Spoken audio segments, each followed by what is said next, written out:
podcast. Aujourd'hui, on a le plaisir d'accueillir Christine Pedneau-Berthelot, qui est pour Triba Intelligence Collective, fondatrice et présidente, je pense. Christine est également experte en stratégie d'IA et excellence opérationnelle.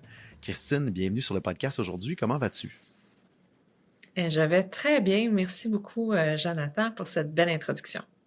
C'est un plaisir. Christine étant une très bonne contributrice autour des projets chez OpenMind et Code & Steel pour la section intelligence artificielle.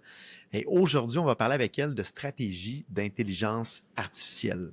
Super content d'enregistrer cet épisode-là avec toi, Christine, parce que trop souvent, quand on parle avec des gens qu'on veut ou qu'on accompagne, les gens se disent « Une stratégie d'intelligence artificielle, j'en ai pas de besoin, je ne suis pas rendu là. » Ou ils sont en train d'avancer à pleine vitesse sur l'intégration de l'intelligence artificielle dans leur organisation. Ils disent, je suis dans l'action, pourquoi je reculerais d'un pas et je me ferais une stratégie d'intelligence artificielle, je sais où ce que je m'en vais, j'ai pas besoin de ça.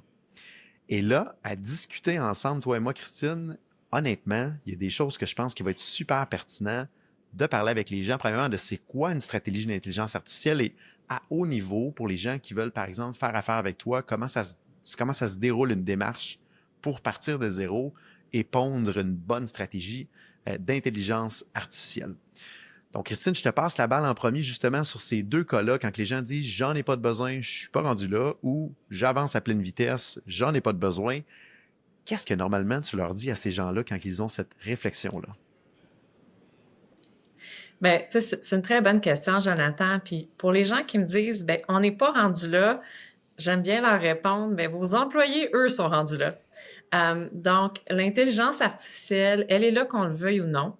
Tout le monde y a accès ultra facilement. Donc, contrairement, par exemple, aux autres technologies dans le passé, donc maintenant, tout le monde a accès facilement, par exemple, à ChatGPT ou à Claude AI, à des versions gratuites. Donc, nos gens vont l'utiliser qu'on le veuille ou non. Nos clients vont l'utiliser, nos compétiteurs vont l'utiliser. Donc, on n'a pas le choix comme entreprise, même si on n'a pas l'intention de faire un projet IA à court ou à moyen terme, il faut au minimum s'y intéresser et comprendre justement c'est quoi l'impact de cette technologie-là sur nos parties prenantes. Fait que ça, c'est la première chose. Donc, de se poser les questions, est-ce que ça va changer les attentes de nos clients? Est-ce que, par exemple, ça va changer les attentes de nos employés? Donc, ces nouvelles générations-là qui arrivent sur le marché du travail, que vous allez engager dans quelques mois, est-ce qu'ils vont s'attendre à pouvoir utiliser l'IA générative dans leur travail?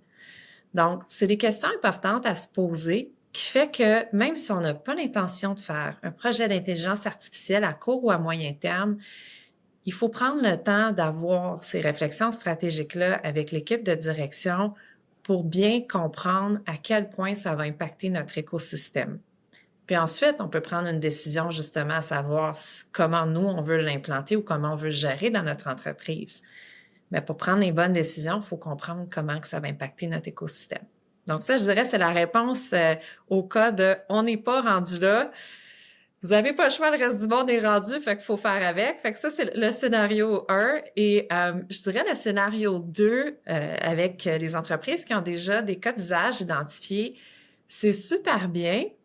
Mais la course à l'identification des cas d'usage et à la mise en production de projets rapidement, des fois peut mener à une déconnexion avec les objectifs stratégiques.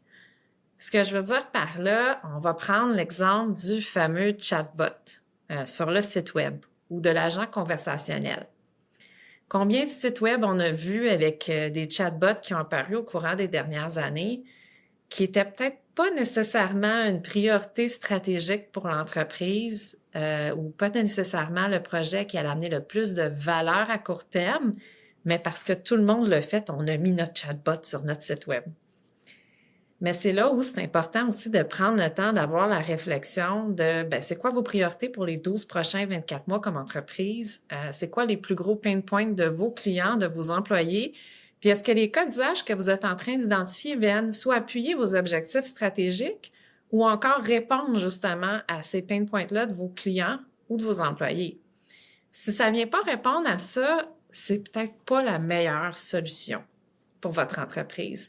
Donc, c'est là où c'est vraiment super important un peu de laisser le focus de la technologie puis revenir à le focus sur qu'est-ce que vous essayez de faire comme entreprise c'est quoi vos différenciateurs sur le marché aussi. Donc, si vous vous spécialisez dans le service à la clientèle personnalisé extraordinaire, c'est pour ça que les gens vous aiment, un chatbot sur votre site web n'est peut-être pas la meilleure solution.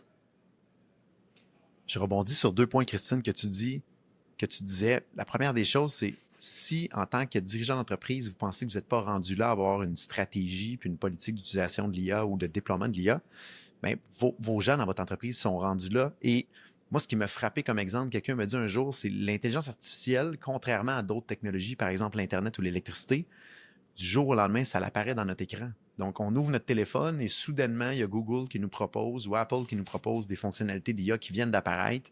Mais c'est la même chose dans les logiciels qu'on utilise. Et les outils sont super faciles à s'approprier au niveau personnel. Donc, les gens l'amènent déjà dans votre organisation, peut-être sans que vous le sachiez.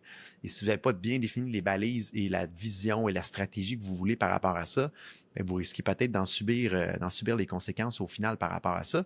Et c'est là que je voudrais peut-être amener le lien sur, dans une stratégie d'intelligence artificielle, il y a une section qui est de définir une politique d'utilisation, Christine, je pense. Bien, oui, c'est une étape super importante, en fait, qui manque encore à plusieurs entreprises. Puis c'est normal, hein, c'est nouveau, on s'adapte à tout ça. Mais c'est vraiment important d'établir justement un peu un carré de sable dans lequel nos gens peuvent expérimenter et de déterminer, nous, comme entreprise, avec quoi on est à l'aise, puis avec quoi on l'est peut-être un peu moins. Je vous donne des exemples concrets. Est-ce que vous êtes à l'aise, par exemple, à ce que vos employés envoient un avatar assister à une rencontre plutôt que d'assister en personne? Est-ce que c'est acceptable pour vous? Dans certaines entreprises, peut-être que ça va être acceptable. Dans d'autres, peut-être que ça ne le sera pas. Il y a d'autres risques aussi si vous n'avez pas de politique d'utilisation de l'IA en place. Bien, c'est possible que vos employés ne comprennent pas nécessairement leur rôle et leur responsabilité dans l'utilisation de l'IA. Je vous donne un autre exemple. Un de vos employés utilise l'intelligence artificielle générative pour produire un rapport stratégique important. Il sert, par exemple, on peut dire de ChatGPT ou de Claude AI pour faire de l'analyse de données. Bien, malheureusement, il y a une erreur dans l'analyse de données qui est fournie par l'outil d'IA génératif. Le rapport se rend jusqu'au comité exécutif, puis il y a une mauvaise décision qui est prise en fonction de ça. Quand vous revenez à votre employé, la réponse de l'employé, c'est « Ah non, mais c'est ChatGPT, c'est l'erreur de ChatGPT ou de Claude ou de peu importe l'outil. » Parce que l'employé n'a pas compris qu'à la fin de la journée, c'est sa responsabilité à lui de valider ce qui a été donné par l'outil. Et c'est tous ces questionnements-là qu'il faut avoir au sein de l'équipe de direction d'une entreprise pour se dire, OK, avec quoi est-ce qu'on est à l'aise? Avec quoi on n'est pas à l'aise? Et surtout, comment on communique clairement nos attentes à nos employés versus leurs responsabilités. Puis aussi, l'autre partie, c'est comment est-ce qu'on veut identifier le contenu généré avec l'IA dans notre entreprise. Parce que ça fait partie aussi des meilleures pratiques et d'ailleurs, un des premiers aspects à entrer en vigueur sur le fameux AI Act en Union européenne, c'est la transparence.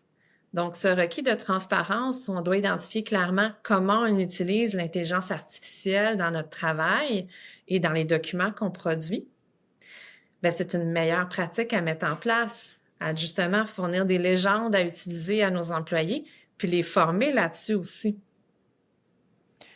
Super intéressant, Christine. Je donne 3 exemples concrets que je vois dans des entreprises présentement, souvent dû parce qu'il n'y a pas de stratégie au niveau de l'intelligence artificielle, il n'y a pas de politique, puis il n'y a pas de surveillance non plus. Le premier cas, et on en a vécu certains de ces cas-là chez OpenMind et Code & Steel, puis peut-être ça va te faire sourire, Christine, parce que tu le vois ailleurs, mais la première des choses, c'est, par exemple, dans l'utilisation de ChatGPT, le fameux petit endroit où il faut venir décocher de ne pas venir nourrir le modèle avec ce qu'on a mis. Eh bien, si vous avez des comptes individuels, par défaut, ça nourrit les modèles. Donc, nous, on s'est rendu compte chez OpenMind, on avait déployé des comptes entreprises, mais il y avait certaines personnes qui avaient des comptes personnels, qui avaient déjà beaucoup de données dedans. On a choisi stratégiquement, temporairement, de ne pas migrer leur compte parce qu'il n'y a pas de fonctionnalité de migration dans ChatGPT.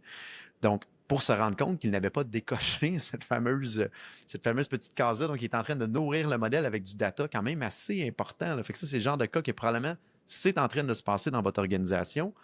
Deuxième item que nous, on pousse beaucoup puis que je pense qu'il peut être logique, c'est souvent les gens maintenant vont utiliser ChatGPT pour lire des gros rapports.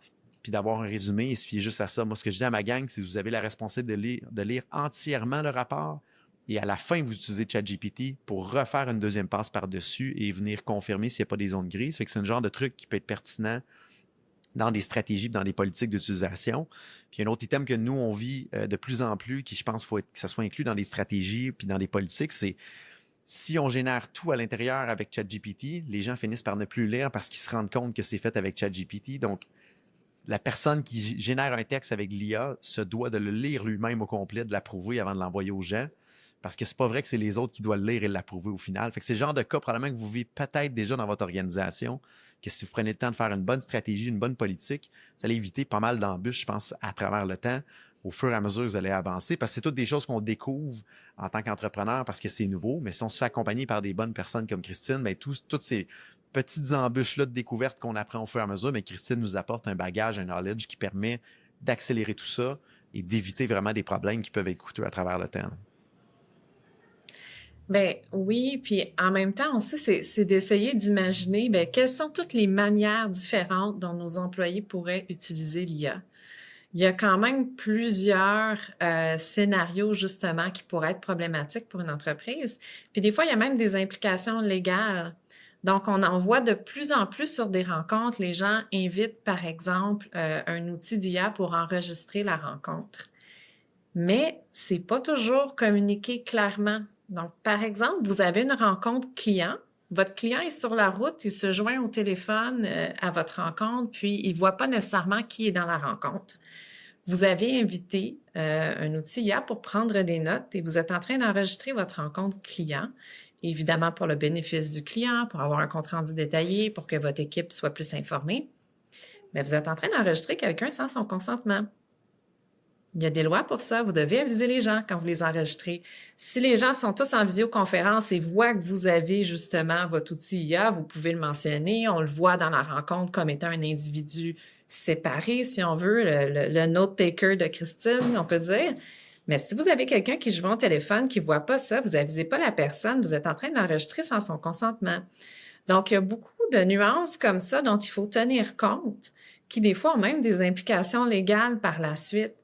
Puis même chose, est-ce que vous comprenez où s'en vont les données? Donc, ces fameux outils qui prennent des notes pour nous, on en a une panoplie qui sont gratuits, facilement accessibles, mais on l'a vu récemment dans un séminaire, justement, qu'il y en a plusieurs que les données s'en allaient en Chine, par exemple. Fait qu'il faut s'assurer quand vous faites des rencontres et que tout le monde invite son assistant preneur de notes d'intelligence artificielle, bien, il y en a là-dedans qui n'ont pas nécessairement les mêmes critères de sécurité que ceux avec quoi vous êtes à l'aise dans votre entreprise. Fait que c'est toutes des petites choses comme ça qu'il faut s'imaginer au quotidien, bien, comment est-ce que l'IA va être utilisée puis avec quoi on est à l'aise ou pas. C'est pour ça que si vous mettez une politique en place puis que vous dites, ben nous, dans notre entreprise, voici l'outil qui est approuvé pour faire ce genre de fonction et voici pourquoi. Nous, on l'a validé, voici les niveaux de sécurité X, Y, Z et là, tout le monde est très confiant de comment on l'utilise et on se donne une politique à l'interne de toujours demander aux gens s'ils sont à l'aise, par exemple, de se faire enregistrer. C'est des détails, mais par contre, c'est des détails qui peuvent avoir une implication légale. Effectivement. Puis, pour quelqu'un qui nous écoute aujourd'hui et qui se dit, bon, j'aimerais ça avancer là-dessus, j'appelle une Christine de ce monde. Comment ça se passe à ce moment-là, à haut niveau, les différentes étapes et le délai pour partir de je veux le faire à OK, j'ai quelque chose, j'ai une première version que je suis capable de déployer dans mon organisation puis d'imprégner un peu tout le monde? Fait un des premiers conseils que je dirais, là, que je donnerais en fait aux gens qui nous écoutent, c'est de ne pas viser la perfection du premier coup parce J'aime que ça. l'IA évolue, votre politique va évoluer. Donc, votre politique d'IA, il faut que vous le voyez comme un document vivant que vous allez revoir régulièrement.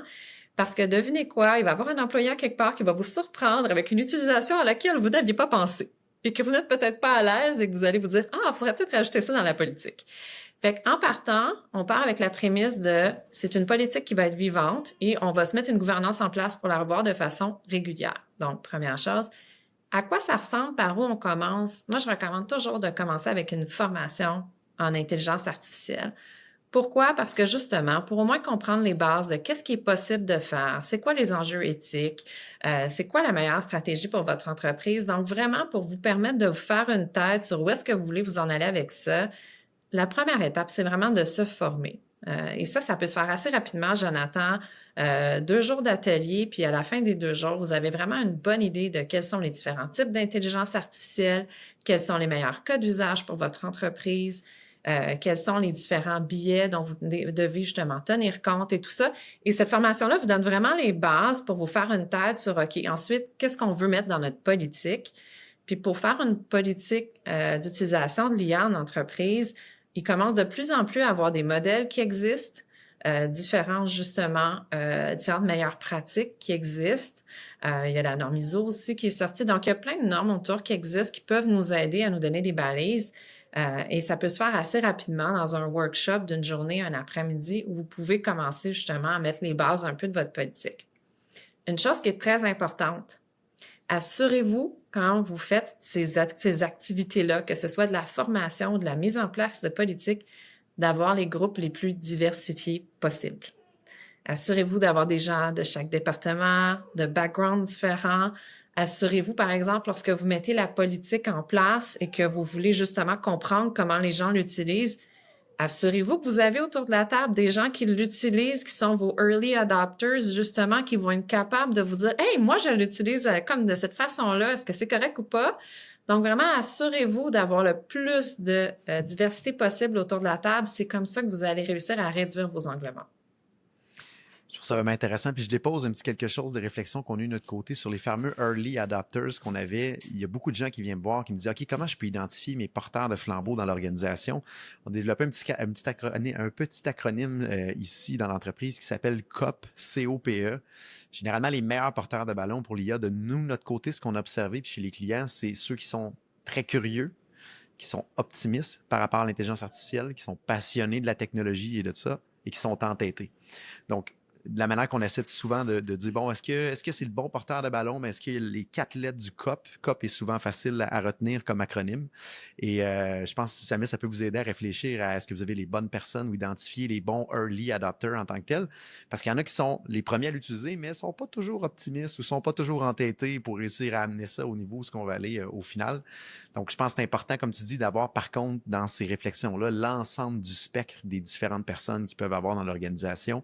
Ça nous donne vraiment la meilleure possibilité d'avancer par la suite et de mobiliser l'ensemble de ces gens-là au final. Et Christine, je pense que c'est important de faire affaire avec quelqu'un qui a des formations, des certifications de ton côté. Peux-tu nous parler un petit peu qu'est-ce que tu as été chercher comme formation ou certification rapidement dans les derniers trimestres, dernières années, par rapport à l'accompagnement pour les entreprises pour l'intelligence artificielle?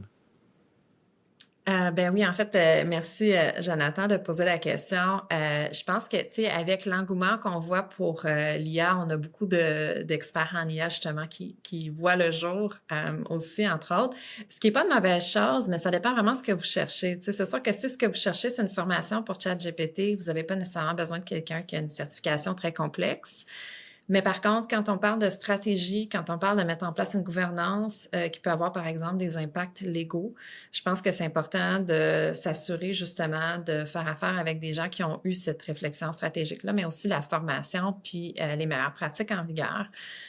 Donc, nous, chez Triba, il y a 2 choses, il y a 2 aspects en fait. Moi, je suis allée faire un certificat en transformation digitale au MIT avec justement un focus en intelligence artificielle et en analyse de données.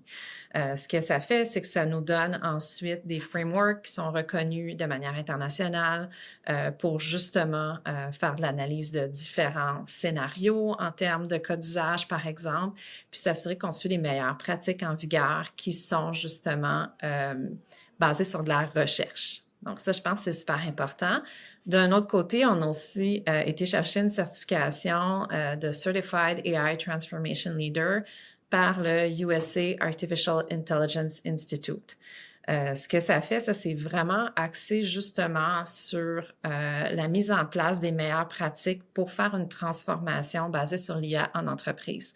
Encore une fois, c'est des cadres de gouvernance, c'est des cadres opérationnels, c'est du travail standard qui ont été validés par des pairs, par des entreprises, qu'on sait que quand on utilise justement ces outils-là, on a moins d'angles morts et on approche vraiment la stratégie d'une manière structurée. Tout le monde se prétend expert en IA aujourd'hui, peu le sont réellement, donc ça résonne positivement à mes oreilles. Christine, ton expérience et également le parcours de formation que tu as été chercher, toi et ta gang chez Triba Intelligence Collective. Pour ceux qui nous écoutent, qui se disent « OK, bon, je comprends mieux qu'est-ce qu'une stratégie, j'aimerais ça explorer comment avancer, par exemple, avec Christine. Comment on peut te rejoindre, Christine? C'est quoi le meilleur moyen pour entrer en contact avec toi puis amorcer des discussions pour aller plus loin? » Bien, il y a vraiment plein de façons de le faire, Jonathan. Il y a via LinkedIn, donc je suis aussi très active sur LinkedIn. Je publie un newsletter chaque semaine de l'IA pour le manufacturier, par exemple. Donc, il peut y avoir plein d'informations utiles que je partage à ce niveau-là. Donc, vous pouvez très bien m'envoyer un petit message sur LinkedIn. Je vais vous répondre rapidement. C'est aussi possible d'aller consulter notre page web au www.gotriba.com et c'est aussi possible de me rejoindre par courriel au christine.pedno@commercial-gotriba.com. Excellent. On va mettre tous ces liens-là dans les notes de l'épisode. Christine, est-ce que tu as quelque chose que tu voudrais rajouter avant qu'on termine l'épisode d'aujourd'hui? Bien, en fait, Jonathan, je te dirais merci beaucoup pour l'invitation. Puis, en même temps, je dirais aux entreprises, ne vous sentez pas dépassé ou découragé. Vraiment, allez-y à petits pas. Et comme ils disent très bien en anglais, don't let great get in the way of good enough. Si vous mettez une politique d'utilisation de l'IA en place, puis que déjà vous établissez un petit carré de sable avec ce que vous êtes à l'aise, ce que vous êtes moins à l'aise de faire, même si c'est pas parfait, au moins vous mettez des bases en place, vous commencez à bâtir quelque chose, puis vous brisez un peu ce cycle d'inaction-là. Donc, je vous dirais, commencez en quelque part, lancez-vous. Ce n'est pas si compliqué que ça, surtout si vous êtes bien accompagné. Christine, j'adore ce que tu mentionnes. On a une bonne expression ici qu'on se relance tout le temps à l'intérieur d'entreprise, c'est de manger l'éléphant une bouchée à la fois, donc une petite bouchée à la fois. Oui. Donc, on se rejoint sur la même logique par rapport à l'intelligence artificielle. Ne soyez pas découragés. Par contre, il y a tellement de la plus-value à les saisir et je répète régulièrement par rapport à l'intelligence artificielle, c'est pas d'aller de l'avant ou de mettre en place plusieurs pratiques d'utilisation de l'intelligence artificielle qui va faire une différence. Parce que dans 3, 5, 10 ans, tout le monde va l'avoir fait comme aujourd'hui, on a de l'Internet dans son organisation ou de l'électricité. C'est de le faire avant la moyenne de vos compétiteurs et c'est cette différence-là, ce delta-là, ce gap-là qui va vraiment venir vous donner de la valeur et de la propulsion plus rapide que votre compétition. Donc, c'est important de débuter une petite bouchée à la fois, mais tardez pas trop à démarrer à ce moment-là avant que la compétition le fasse au final.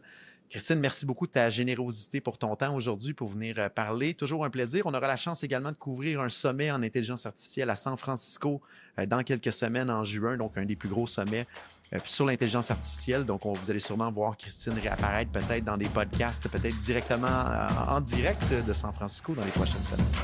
Donc, merci beaucoup Christine et à tout le monde pour ceux qui nous écoutent. Je vous dis à bientôt.